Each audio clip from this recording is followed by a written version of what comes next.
So everything seems to be breaking lately. iPhones, Galaxy phones. I don't know what's going to happen next. Maybe whatever it is that you're using will explode or start rebooting or just stop working and taking a charge altogether. It's crazy. But all of a sudden we're seeing a whole bunch of devices just not work right anymore. Maybe the machines are taking over. I don't know. Let's get this thing started. Hey, it's Mike from Go Cell Phone Repair, and this is the Monday afternoon tech chat that we do every week here. So if you're just joining us, I want to let everyone know that after this stream completes, I will put timestamps down in the video description. That way, if you see a title or a topic or something and you say, well, when did they actually get to that part? You can just click down in the video description and it will take you directly to wherever that particular topic starts, because this does tend to go on for about an hour or so. So I know that some people are more interested in certain topics than others, so I don't want to spend too much time on something that may not interest you. Anyways, there's a whole bunch of interesting things going on, and what I like to do here is just kind of put together a list so we know what we're going to be talking about. I've got some slides I can show you, and then we just kind of discuss everything. And beyond that, I actually don't want to go to that screen because there was a this is just going to keep happening to me, isn't it? Okay. So there were some really good questions on my channel, and I try to strike a balance between answering people as soon as I possibly can and saving the good ones so that I can use them in a live stream. And so I kind of just decided that it just makes more sense to just answer the question and then bring it back later. And one of the ones that really made me do a lot of thinking was in regards to the repair industry. So about a year ago, I made a video because one of the questions that I get a lot is, should I get into the repair business? And my answer's usually been the same, but I think that after a year, it's probably a good idea to at least address that again and kind of just talk about how things have changed, since December of 2016 up until now for people who are thinking, hi, how's it going? For people who are thinking about whether or not they want to get into the phone repair business. So I don't want to make this video just about that, but I do definitely want to bring it up. And there was someone who had asked the question, said they might be on today. So if you do join us, or if you're on now, feel free to chime in. I am interested to hear your thoughts on it. So, outside of the things that I said in that video that I get, again, a lot of people just like, should I really get into phone repair? Is now the right time? Is it going away? And there's something that you find out when you get into this business, and that is what we call the Chicken Little syndrome. So no matter what, every time a manufacturer, a carrier, China, anybody makes a big move, everyone kind of freaks out and says, oh, that's it. This is the end. I'm not going to be able to fix phones anymore. Our days are numbered. A year from now, 2 years from now, it's going to be impossible to fix. And things have, hey, Adam, what's up? Things have changed somewhat, and they do continue to change, and that's one of the things that we just kind of accept when we get into anything that has to do with technology, and this is a thing that we see where a lot of people become educated, or they make investments, or they get involved in something, and the way that tech works, a year or two later, what you may have learned a long time ago may or may not still be applicable in the future. And going forward, we have to keep thinking of that being a constantly changing environment. So is it the same to fix phones now as it was 5 years ago? Not exactly. Is it different than 10? Most definitely. And what's around the corner? Well, we have an idea, but we don't really know for sure. But what we do know is this, and this is, I think, outside of all the specifics as to, what you should know and what you should buy, I want to kind of summarize my feelings about this in as few words as possible so that I can kind of answer that question. This will be the short answer, and I'll do a longer answer, make probably a video out of it later on. The short answer is this. One, it is usually a relatively low investment to get started. So if you want to get into phone repair on in an arrangement where maybe you rent out a space from someone, or maybe you meet people, or you do business out of your home, or you start fixing your friends and family's phones, in that respect, there's not a huge upfront investment. So the risk is relatively low, when you take a look at other types of startups that you can get into. Now, the exception to that, of course, will be if you really wanted to dive in deep and open up a store and, agree to a lease and buy fixtures and inventory and really kind of stock up to do every kind of repair there is, obviously that's going to be a much bigger investment. And at that level, I think you're probably going to find most people kind of have some experience already before they make that big jump. The other thing is that what we find is that people who do succeed, whether it's now, 5 years ago, 10 years ago, and I believe this will be the same from now into the future, and that is the people who succeed in the phone repair industry share one of many qualities that I want to point out, and that is the ability to adapt. This is the thing that we have seen year after year after year. Every time we think that, oh, that's it, game over, Apple did this, Samsung did that, we can't get this kind of product from China or whatever. There's always been some sort of way that we can change what we do in order to continue to service our customers. Now, that might not always be the case for every single phone from every manufacturer in every situation, but I have a feeling that whether we decide to diversify into other fields that are related to phone repair, or whether we decide to start pushing other things that are related, like accessory sales or activations or whatever it may be. But I know guys that sell satellite stuff out of their stores, which that may be going away with all the streaming stuff, with all the streaming services are available. But again, it shows that a lot of people in this industry have that quality that is the ability to adapt to an ever-changing environment. And I don't think it's ever safe to say that, once you get into something, it's never going to change, especially in today's world. So if that makes anybody feel better, or, kind of puts your concerns to rest, hopefully it does. But that's kind of my feeling on it at the moment. And again, every single year we get this whole panic thing, and every year we breathe a sigh of relief when this next new model comes out or this other thing comes out. And in addition to that, there was one thing that we've kind of known from the beginning, and that is no one really wants to create a product that lasts forever. And I think we keep getting reminders of that all the time. They've been talking about having shatterproof screens forever, and I think Motorola probably got the closest to that there ever was. And then we found out that yes, that phone can be broken also, and it is not impervious to moisture damage.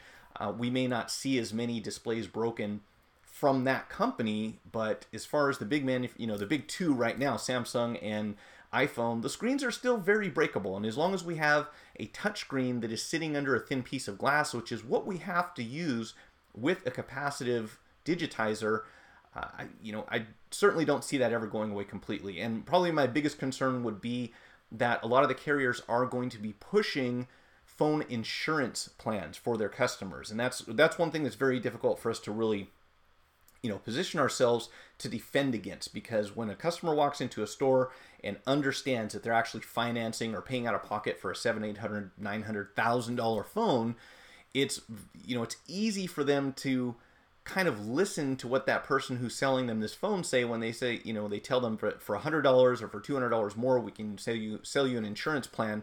And of course, if that plan covers loss and theft, then in many cases it really makes sense for the customers. And that being said, we also have to remember that there are still going to be the same number of phones being broken. So just because they're going through a particular insurance company, any of us who've been in this business for a while already know it's not as easy as just hiring someone off the street for minimum wage and putting them through, an hour worth of training, and now they know what they're doing. And a lot of this takes feedback and practice and really a desire to succeed, which is what drives most of us to go into business or one of the things that drives us to go into business for ourselves.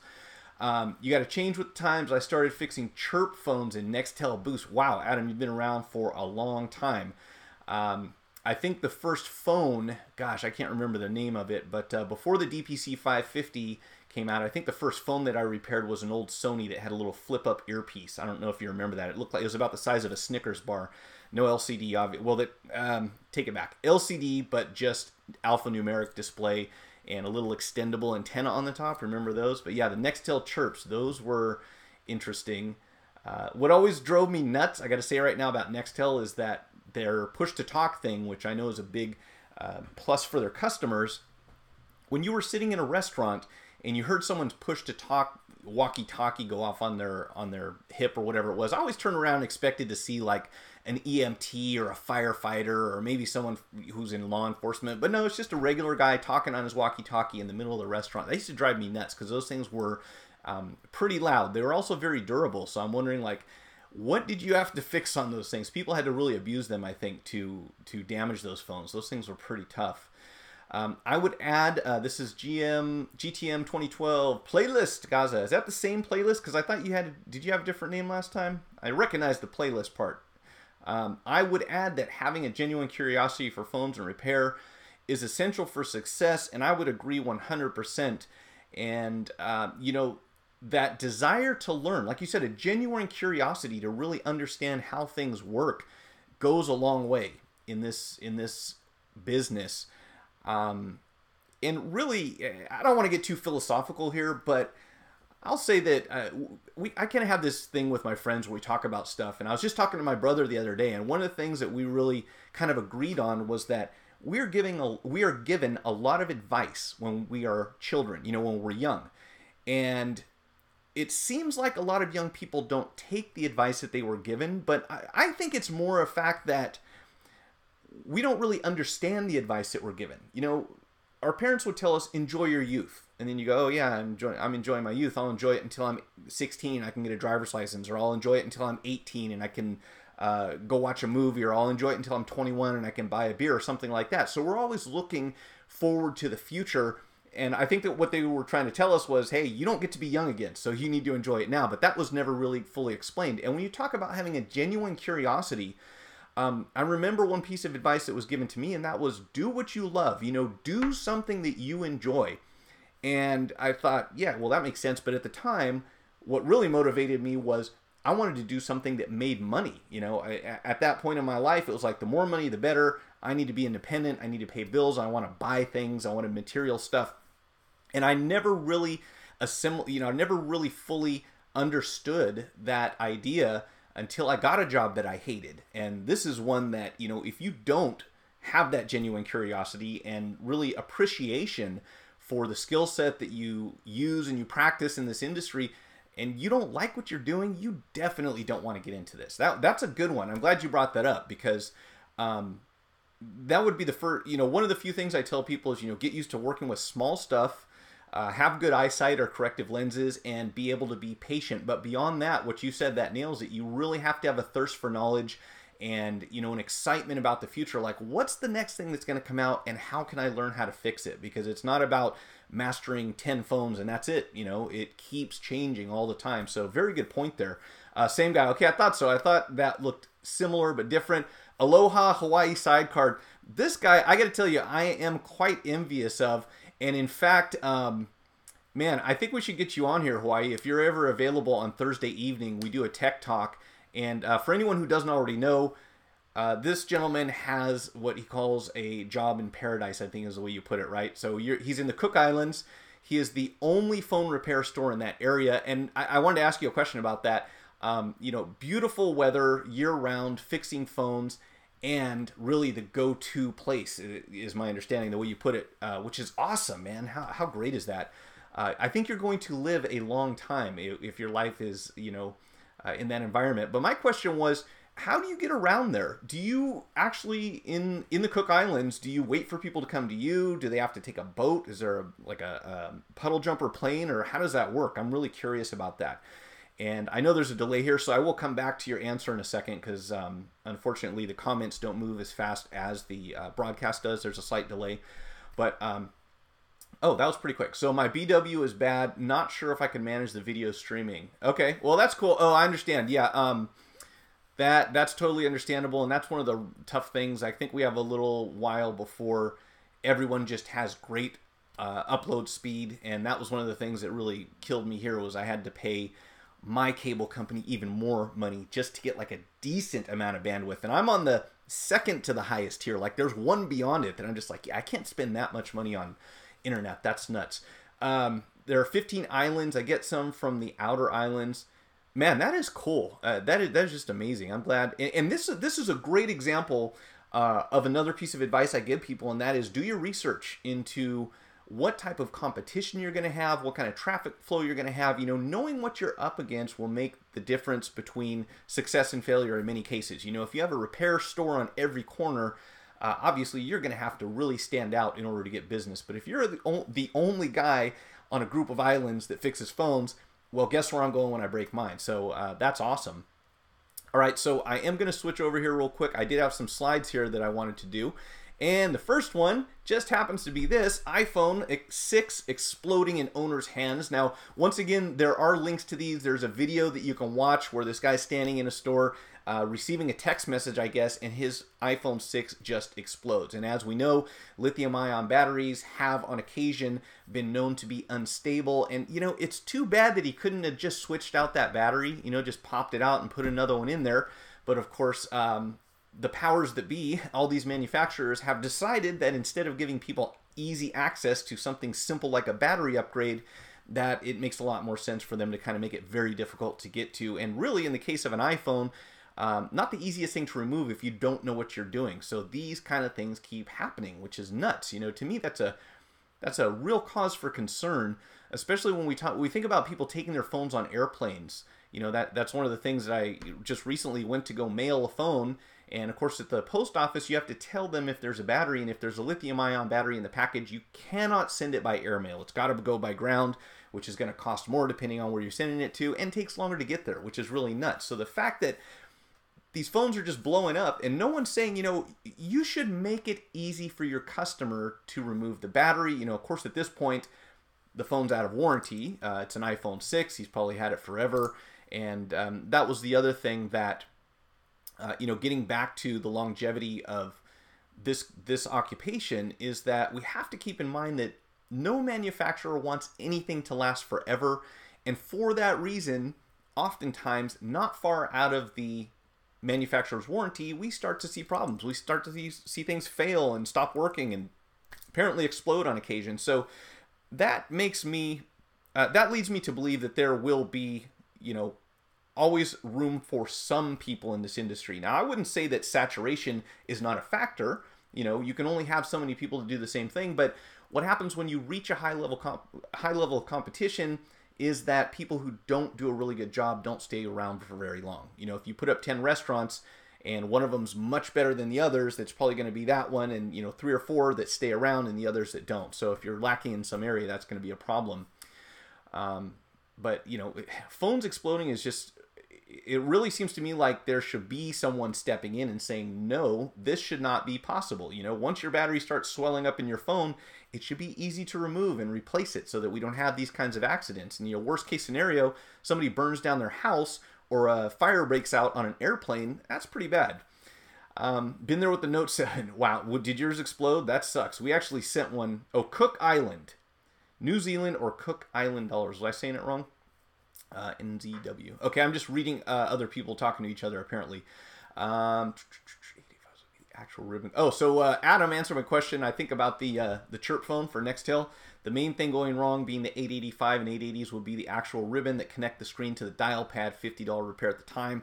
And I think back to about 2010 or so, when we were doing a whole lot of flex cable replacements on Motorola V3s, any type of slider phone, any type of flip phone for the most part, because yeah, that constant movement tends to be the place that things fail, right? And that's what they always tell you when you buy electronics, you know, should I get a warranty on this? Well, if it has moving parts, that's usually the place that, you know, the part that's going to fail first. Well, that and the battery, apparently.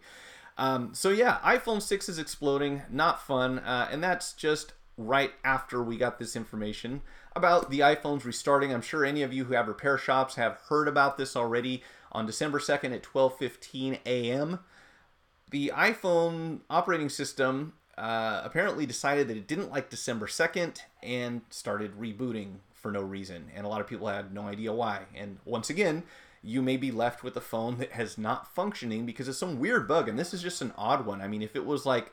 my dog's going nuts here.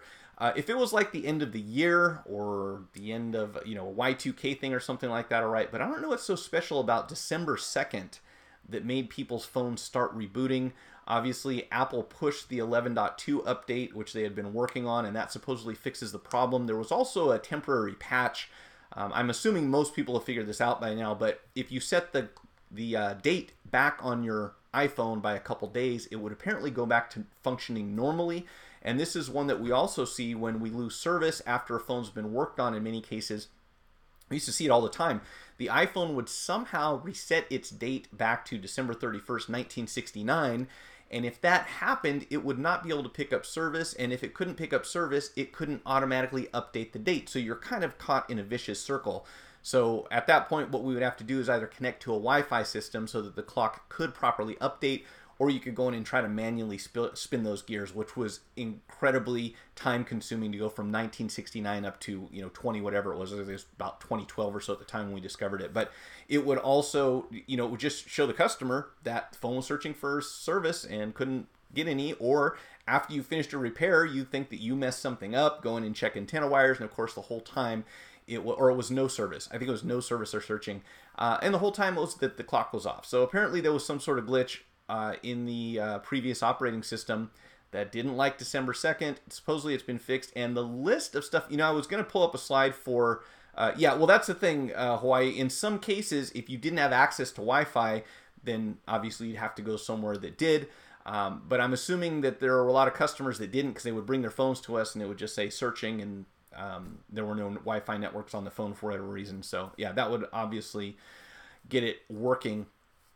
So I wanted to I may pull up the 11.2 notes here in a second, because there's like a list of stuff that they're fixing. But before, if and when we get to that, I want to show you this because I think it is another great example of why it's so ridiculous that manufacturers are just kind of getting out of hand with the whole let's build software into things to make them fail. Okay, if you haven't heard about this already, this is really interesting. There is a product. Let's see if we can find it here. Where are you? Let's close that. Okay, so there's a product. I know this isn't related to phones, but it is related to the same type of problem that we deal with, and something that we're seeing a lot of that is just, it's frustrating. It's almost infuriating, infuriating, if I can say that word. If I bought this product, I would be mad. Now, I know it looks funny. This is a light therapy acne mask. Apparently, you put this thing on if you have acne, and it does something similar to UV. Apparently, it's not UV, but it has the same effect, and it's supposed to improve your skin condition, okay? So it's made by this company called Neutrogena. You can find it on Amazon. Well, here's the thing about it. Apparently, this thing is set up to only work for a certain period of time. So someone wrote this review, which I love, and I don't know if you can read the text, but what he says is, I'm giving this product 1 star for a simple reason. The disgusting practice of requiring a so-called activator, which is nothing more than a means of continuously milking your customers for their hard-earned cash. It's kind of small on mine. The font's kind of small here too. The product is battery operated. The batteries provide the light to power to the LEDs, which light up, so it's an LED mask. The only function of the activator is to count off 30 uses. So there's software built into this thing. It counts off 30 uses of this mask, and then it stops the product from functioning anymore. So this is like a time bomb. You buy this thing, you have X number of uses. It is completely capable of continuing to do its job, but there's either software or hardware. I assume it's a software, although he has a hardware bypass for it. There's something built into this product that disables it after 30 uses, even though it's completely capable of continuing to function. So what he did basically is that he went in here. Let's see if I can read it here. He went in 2 minutes with a soldering iron, and now his girlfriend has a mask that works all the time with no activator purchase required. So apparently you use this thing 30 times. They want you to pay them in order to get it going again by sending you some sort of activation code or key or whatever. You can just keep using the original one. All you will need to replace going forward are the batteries. There are instructions on how to accomplish this that are readily available on YouTube. It's literally a case of joining 2 solder points using a wire as a bridge. That's it. So that's all you have to do to keep this product working indefinitely. But this particular company, according to, allegedly, okay, I got to be careful here what I say, but this is from a review on Amazon. They built something into this thing. Here you go, 30 uses. The product is perfectly capable of functioning, but we're going to shut it off until you pay a subscription fee. This is getting crazy, and it concerns me because there is, if they can do that with this light mask, whatever this thing is, this acne therapy mask, this is a trend that we're seeing towards not just planned obsolescence, but planned failure on the part of an electronic device. So imagine if you go and buy a phone in the future at some point, and there's nothing, like if there's no law, if there's no regulation that says that a manufacturer can't just shut down that phone after a year or after a year and a half or 2 years or whatever time period that they choose, and then require you to pay some sort of subscription fee to turn it back on. I mean, it's sickening. Anyways, we'll see what happens. Obviously, you know, it's nice that we have people who can go in and write these reviews and, you know, hopefully bring attention to the market, and they'll back out, maybe kind of like EA is doing with their Star Wars game. I thought that was kind of a fun one too. But come on, people, you know, I bought the product. It's mine. I own it. Let me use it. This whole thing of trying to design software that will either disable it or require you to pay to play, pretty much, it's crazy. And if we don't stop it, it's going to get worse. I'm sure of that. Okay, I'm going to jump over here to the chat real quick and make sure I didn't miss anything here. Got a few of the mixed reboot bug yesterday playlist set back to November. Do a Wi-Fi update and done. Okay, cool. Yeah, so you know, in fact, I'm glad you said that, because obviously if you're going to update, it's probably a good idea to set the clock back first so the phone doesn't reboot in the middle of the update, because we know that can cause some problems. Thank you for adding that. No problems at all. No data loss. Not in the USA. We have laws in Australia to stop this. Congratulations, Wayne. We need laws in the US to stop that, among other things. In fact, I want to say, is Australia one of the places where you have a 2-year warranty from manufacturers on phones? Because I know that there are places in Europe that has that. Like, that is a legal requirement for you to sell a product. I want to say in the UK. I might be off on that. But you sell something in parts of Europe, and it's automatically got to have a 2-year contract, as opposed to here, or not contract, warranty, as opposed to here where we have generally 1 year for most things. Although sometimes you can extend that. I used to love that about my American Express card. If I bought something with the manufacturer's warranty, it was automatically doubled at the time by the card that I was using. Not in the USA. Yep. All right, so that's Neutrogena. And is Google in trouble? Apparently accused of stealing data of millions of iPhone users. So back in 2011, 2012, the article says that there's a group called Google You Owe Us, and they're some sort of consumer advocate or ambulance chasers, or I don't know what. But a group of people who are saying that Google basically circumvented the security system or the security of the Safari browser, and was able to set cookies and collect users' information without their knowledge. That was not supposed to be okay for them to do that. And apparently there's a lawsuit. Now, this is for the UK. And they're saying that people there might get somewhere around $300 to $500, $300 to 500 pounds a piece from this class action lawsuit if it succeeds. Google has responded, no, we're not going to pay it, or has responded by saying that they've defended against this type of lawsuit in the past. And sounds like they're confident that this isn't going to go through. It could be frivolous. I don't know. But my question is, if Google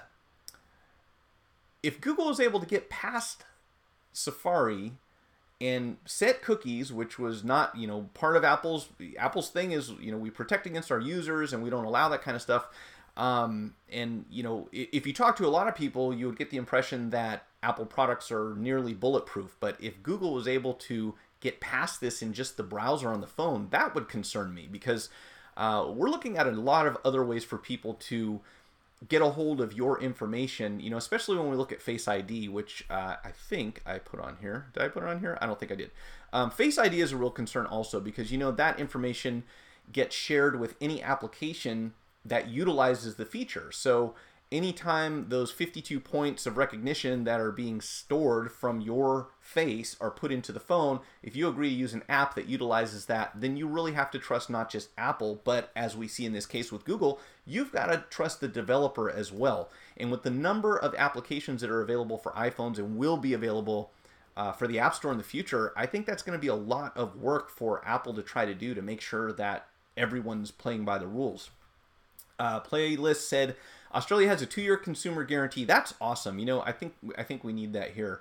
Of course, I also am skeptical as far as that happening, particularly under the current administration, because right now everything is kind of focused on helping businesses to succeed, and that certainly is not going to be always in the best interest of businesses, although it may be in the better interest of consumers. But that is what it is, at least for the time being. Australia law. Oh wait, AUS Australia law consumer. Sorry, I can't read today. Nope, Australia consumer law differs on time, but Apple were made to replace my brother's 3-year-old iPhone for free. 3-year-old iPhone. It's based on original price and user expectations on life of product. Well, that's interesting.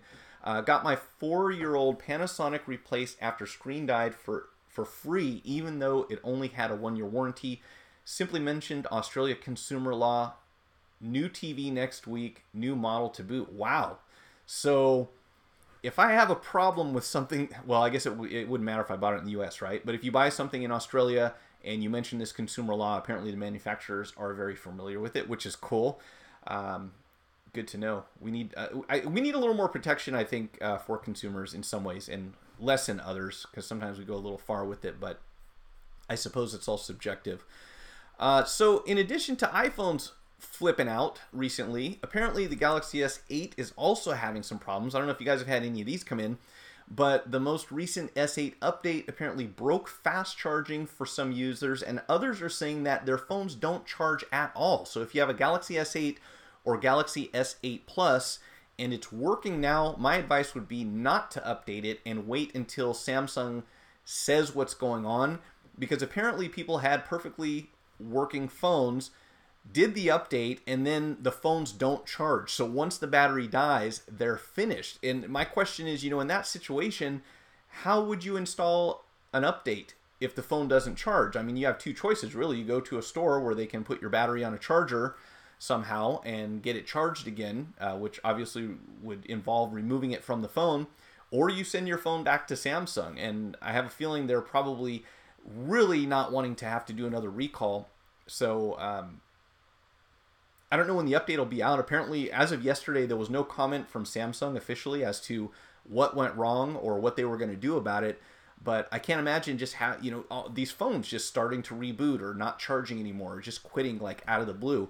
And it all, I suspect that it has a lot to do with kind of rushing these updates out, and not thoroughly understanding the implications, especially when you have conflicts with different applications, or you have something that's not fully tested on a very large scale, and it doesn't seem likely that we will see the end of this anytime soon. From exploding batteries to phones that don't charge to phones that reboot to who knows what. I mean, we've had a lot in the past where the battery just started dying it sucked up the battery really fast and it didn't last very long just because of a software update, and then another patch comes out and another patch comes out, and eventually your phone just runs horribly slow because it's out of date and it can't keep up with the newer software. So it is pretty weird that Samsung, again, I would think that at this point, after the whole battery debacle thing, if you want to call it that, happened with the exploding batteries,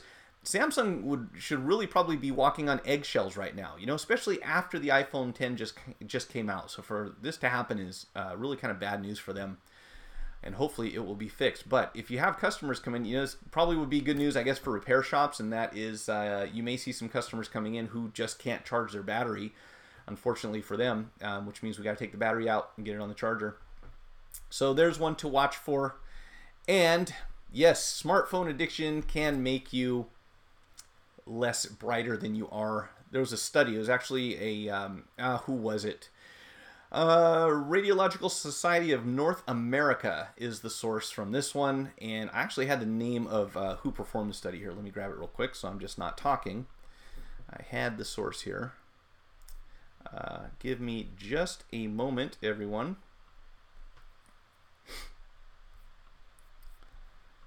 That is my walk away from the camera for a second solution. All right, so who was it that did this study? It was the Science. Okay, this is a study by the Science Daily, and they said that internet and smartphone addicted teenagers have higher rates of depression, anxiety, insomnia, and impulsiveness. Now, is it the phone? Is it the time they're spending on the phone? Is it the internet? It's kind of a broad statement to make, right? But when we talk about smartphone addiction, I think that's a difficult one to even really define.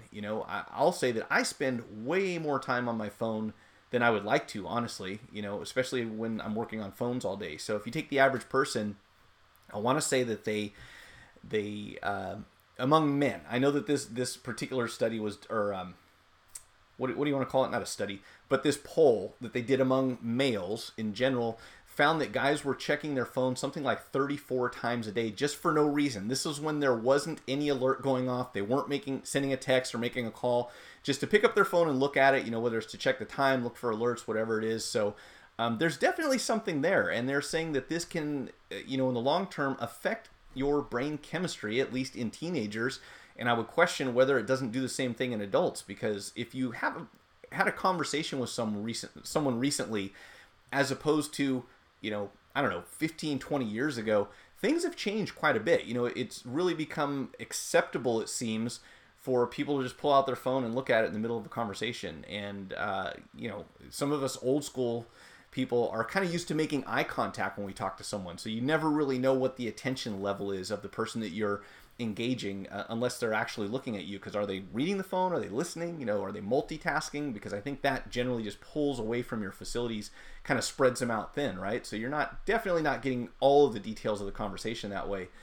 But it is a concern. And beyond that, I'm actually working on a collaboration with another YouTube channel where we're going to talk about kids and the internet. And I think beyond the smartphone addiction, imbalance in brain chemistry, another thing we really have to worry about is posture and eye strain, because while adults have found that using phones and computer screens and things like that for a long period of times can cause problems not only with your spine and your neck and your back and your eyes and everything else, but as adults in general, when it comes to physical ailments, infections, a lot of different things in life, if you're an adult, you can a lot of times withstand it because your body has fully formed. But when you're talking about kids and they're still young and they're slouching over their iPhone or their computer or their tablet or whatever it is, and their neck's kind of in that weird position, I'm curious, to see what the long-term effects are. And I suspect that they're going to be pretty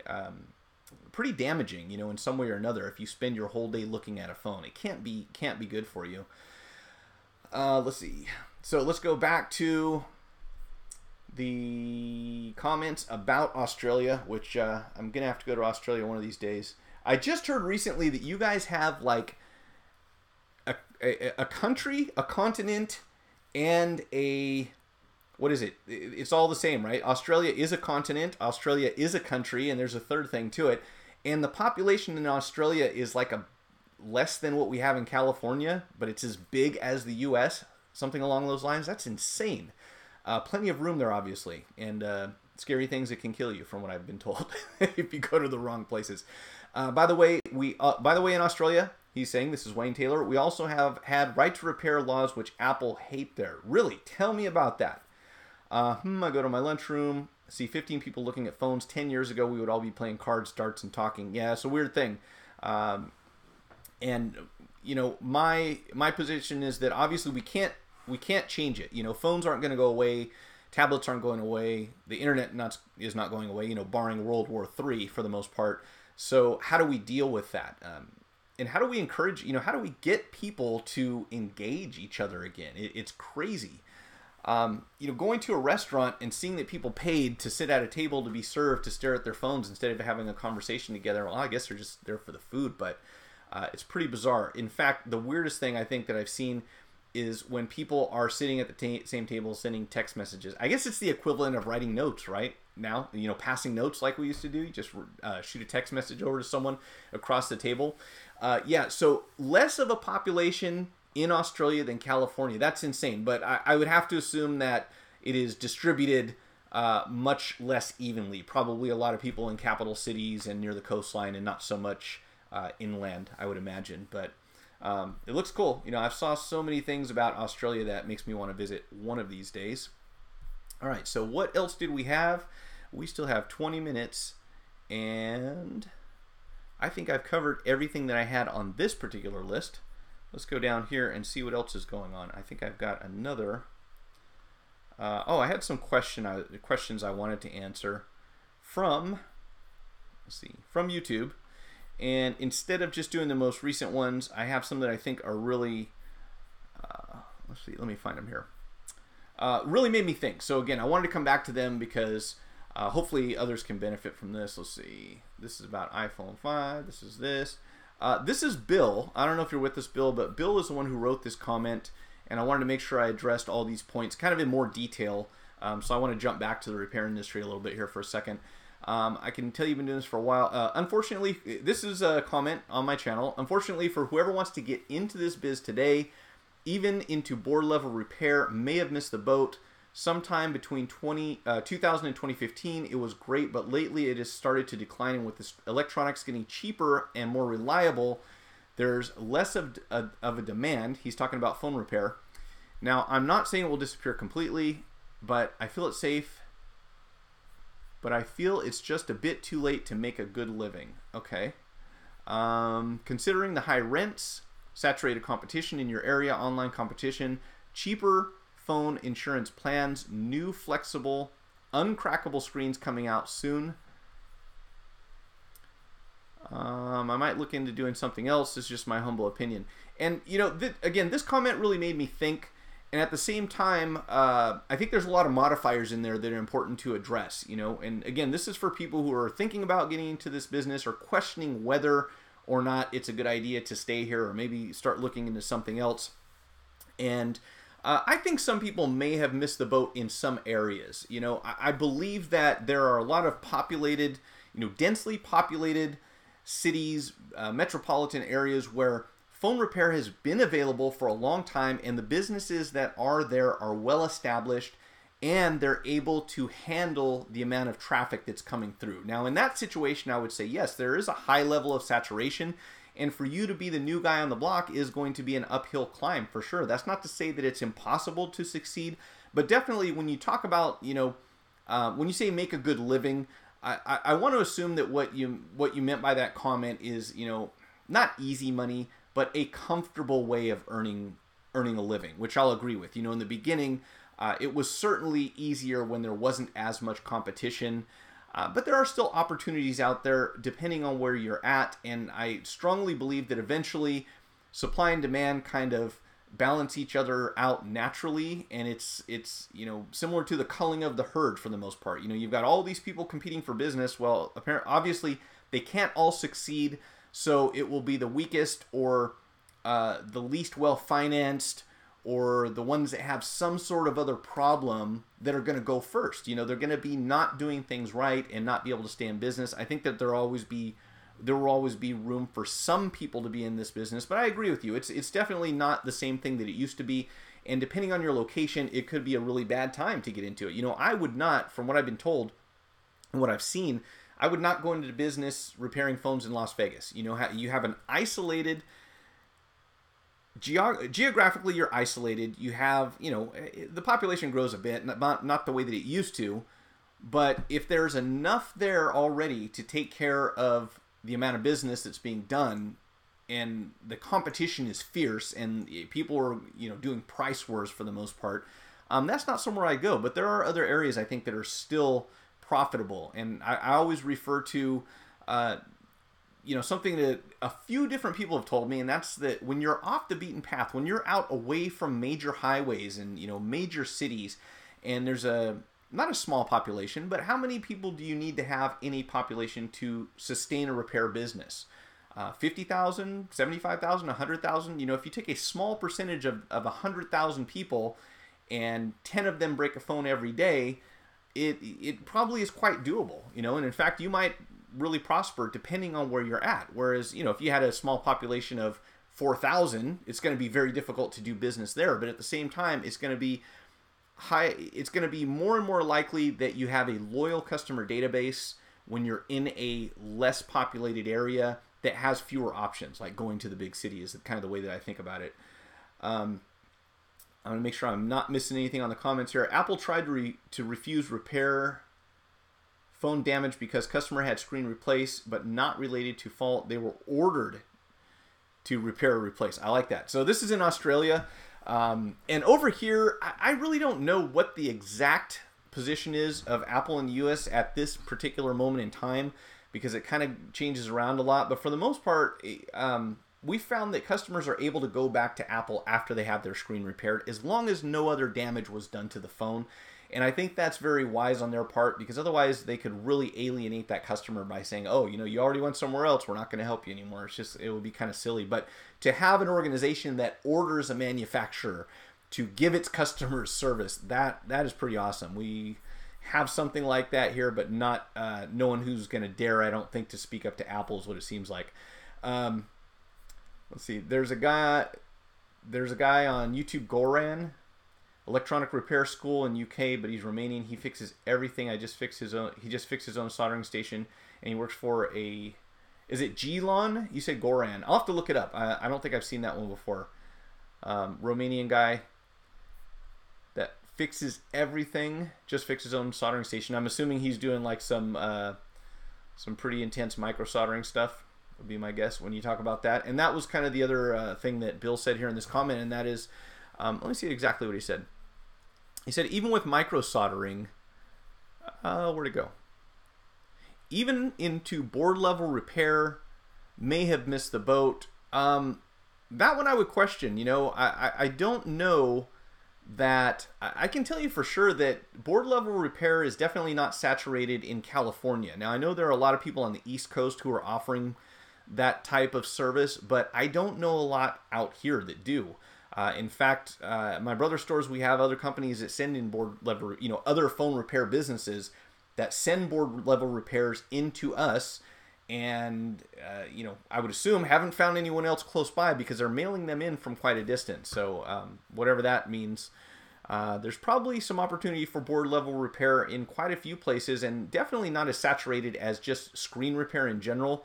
But of course, on the other hand, what you have to consider is how many board level repair requests are you going to get. We all know that the majority of phone repair is going to be screens, because that's what breaks easiest.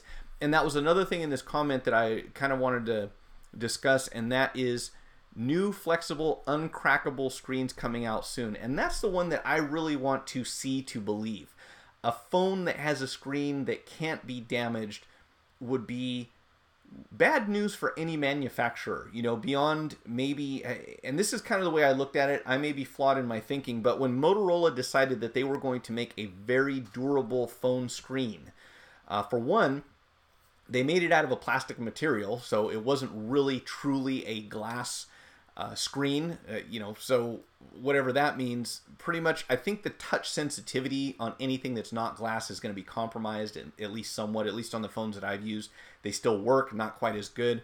But at the time, I got the impression that Motorola was really desperate to do anything that they could to gain some market share, because with Samsung and Apple running everything, if you're anyone else, you really need to stand out in some area. There needs to be something very special about your device that makes people, that would encourage people to move away from a big manufacturer who's been around forever, who's, thought to be the best that there is, and, has many options available to their customers beyond service. You've got every accessory in the world made for iPhones. You've got easy access to chargers. Not that you should, but you can find them at gas stations, at dollar stores. They're everywhere. So for any other manufacturer to become more popular, they really need to do something that stands out. And my feeling is that Motorola thought that, hey, we're going to make this phone that's very difficult to break, and that's going to be our selling point. This phone is indestructible. And even then, it turned out not to be indestructible, but it would really surprise me to see Apple, Samsung, HTC, LG, anyone really come out with something that's designed to last, under extreme abuse, and also long past the warranty period. Because if they do that, they're cannibalizing their own business. They want you to buy a new phone every year.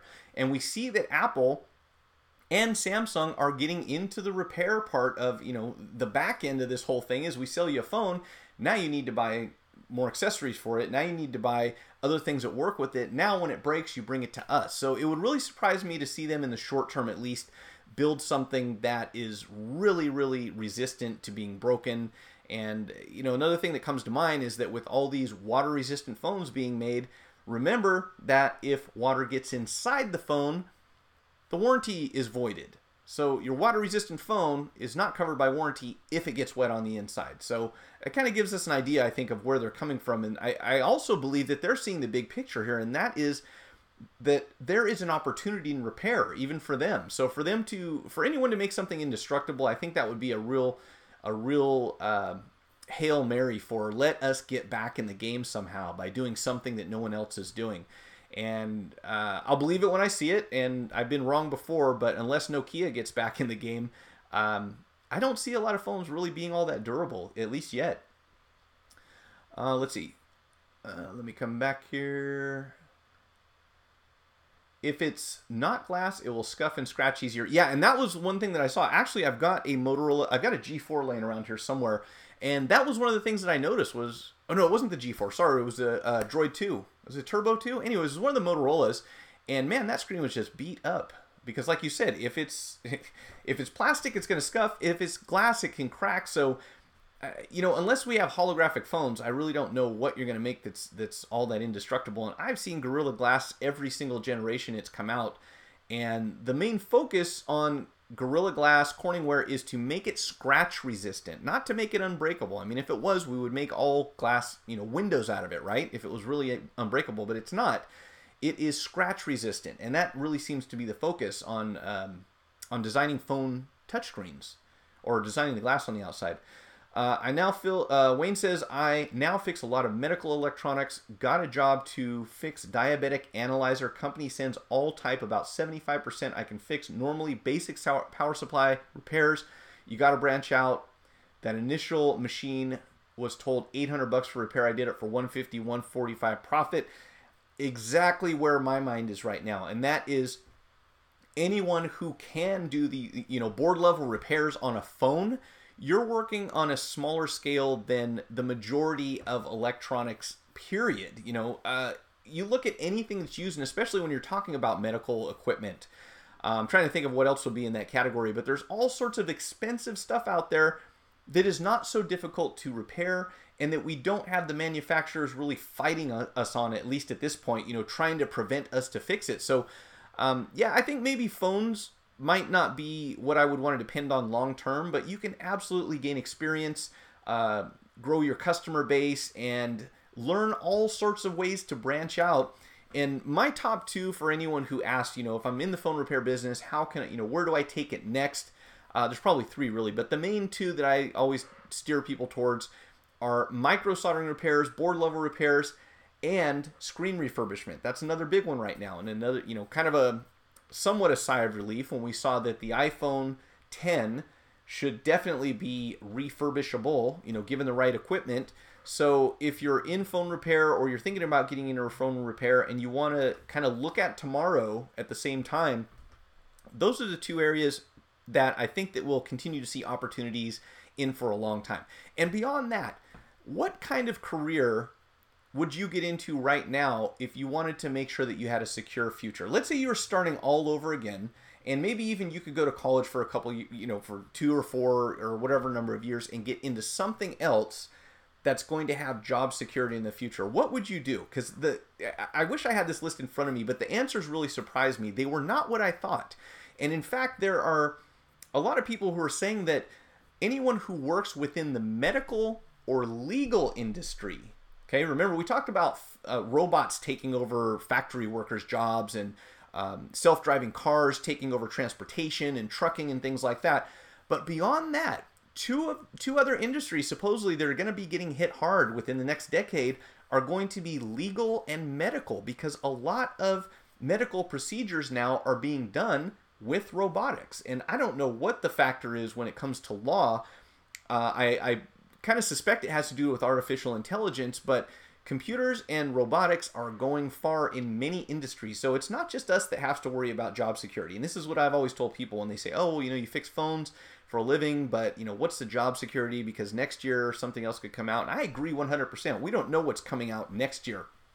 But there are many other professionals in the world who don't know what to expect next year or 5 years from now either. So, what's really safe? And there was a very small number. I'll try to get the list for you next week, or if I come across it sooner, I'll put it down in the video description also. There were a few types of jobs that you can get where, there's no way that you could ever have yourself replaced by a machine. But there are quite a few that can. You know, there are a lot of different things that we would never think that could become automated that are slowly starting to become automated now.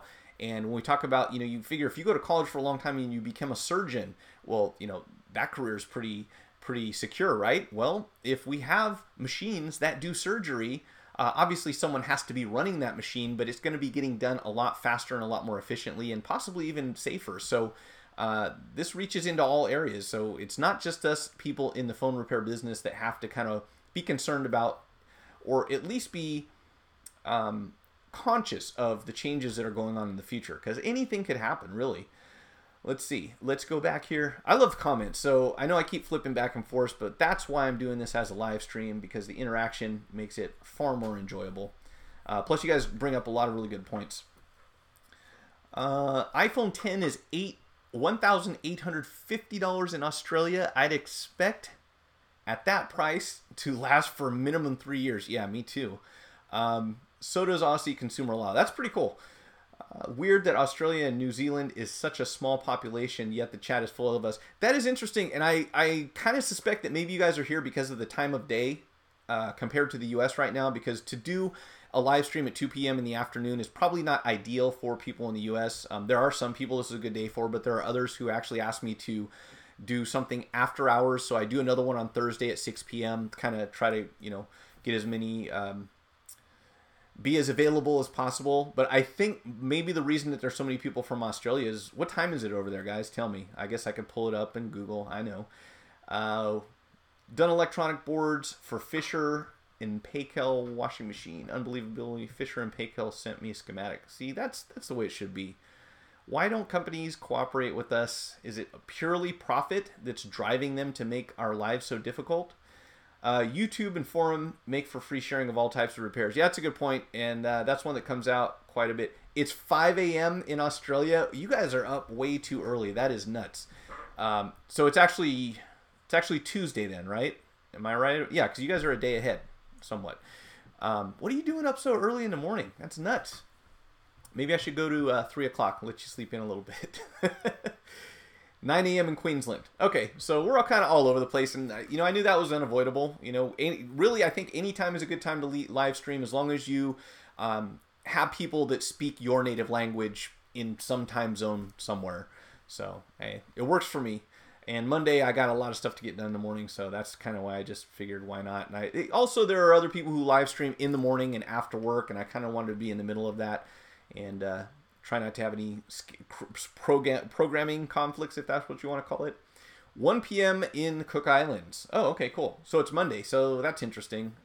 I'm going to have to look at a globe, because I can't really guess where the time zones are. So yeah, if everyone would just start sharing their schematics, that would be awesome. But as we know, schematics get leaked, so you can find them one way or another.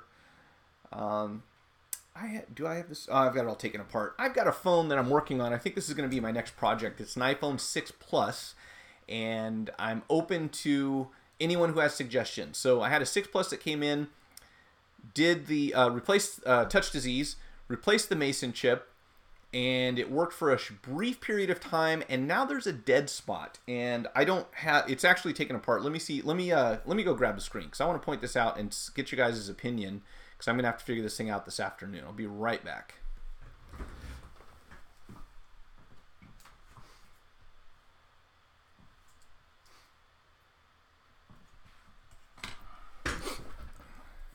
And next week, I'm going to have some sort of camera hooked up so you can see face down onto the board, or onto the bench. So this phone, this is just the screen from it, but after I replaced the Mason chip, it worked for a short period of time, and then it developed a dead spot right here. Just in this area. You know, after you go through the activation screen and it says there's no SIM card and you have to click OK. Well, you can't click OK, which, you know, I thought everything was going great. I was scrolling up and down. It was working. And when I got to the click OK, I couldn't click OK. And there's a dead spot mostly on the right-hand side just below the center of the screen. And it's got the M1 jumper installed. So it kind of baffled me as to why it wasn't working. So what I did is I took the board and I started checking on the digitizer connector. I started checking all the resistances. And if you were to look at it this way, on the bottom, what would be that side of the digitizer connector on the 14th pin from the bottom or the top. Either way, it's the same way. It's 14 from the ends. It has open line. So my guess is that there is something under the chip that's not connected, because that is from the LCM and goes out from the connector to the Mason chip. So is my thinking flawed there? I'm gonna have to pull it off, obviously, and I suspect that maybe one of the balls cracked or wasn't sufficiently, wasn't the right height or something. But that's my guess. If anyone has any suggestions, I'd be curious to hear, because I'm sure that's happened to someone else before. Just a dead spot on one part of the screen after changing out that chip. Let's see, West Coast now 7 was a. I'll have to go look at GSPN about the S8 problem. Many yanks here. Always say I'm not going back. You guys get so much better wages, free healthcare, etc. Yeah, we got some healthcare problems over here right now. But hopefully that will be worked out somehow. Anyways, it is 3:01. I want to say thanks to everyone who joined here and anyone who's new. And all you guys, do me a favor. If you haven't already subscribed, hit the subscribe button. If you have, thank you. I really appreciate that. If you give me an upvote, that'll be even more awesome.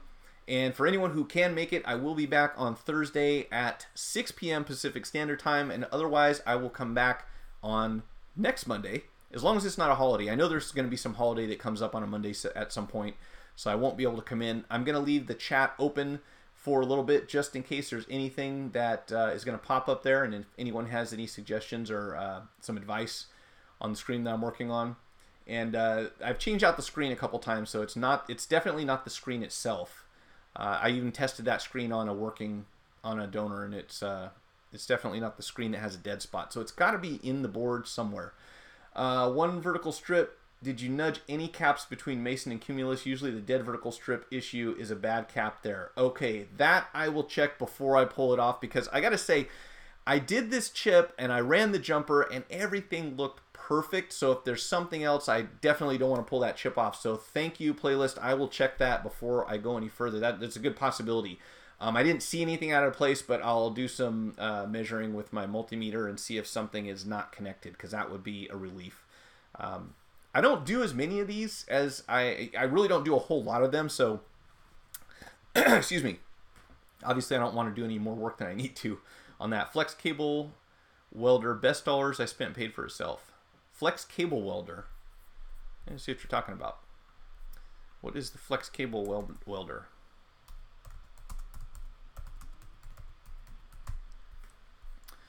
Excuse me while I Google stuff here.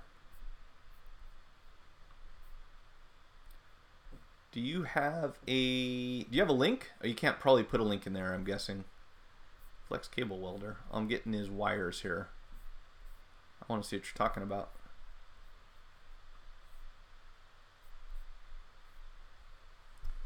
I keep getting welding cables. Do you have another term for that? I'm not sure what you're talking about. Flex cable welder. And playlist, it's actually more of a horizontal strip. So it kind of goes, let's see, I can see my camera here so I can see what I'm doing. It actually seems to be like from here to here. Like, am I looking at this right? Yeah. So in this area right here, it's not vertical. It's actually horizontal this way.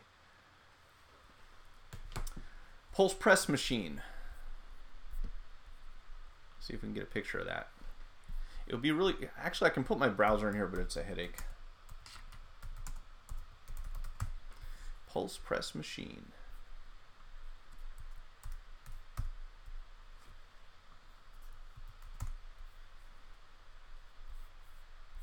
I have a feeling you're getting way more high tech. Rival pulse press FPC flex machine. Is that what we're talking about? Let's see if I can play this without the audio so YouTube doesn't give me any trouble.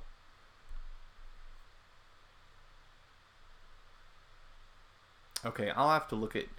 Obviously, I'm uploading and downloading at the same time. It's not working out too good, but I'm going to take a look at that a little later on.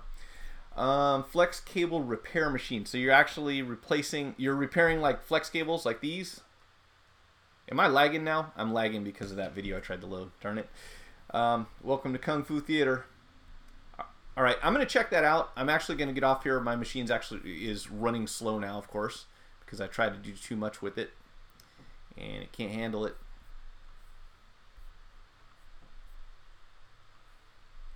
But I will come back next week.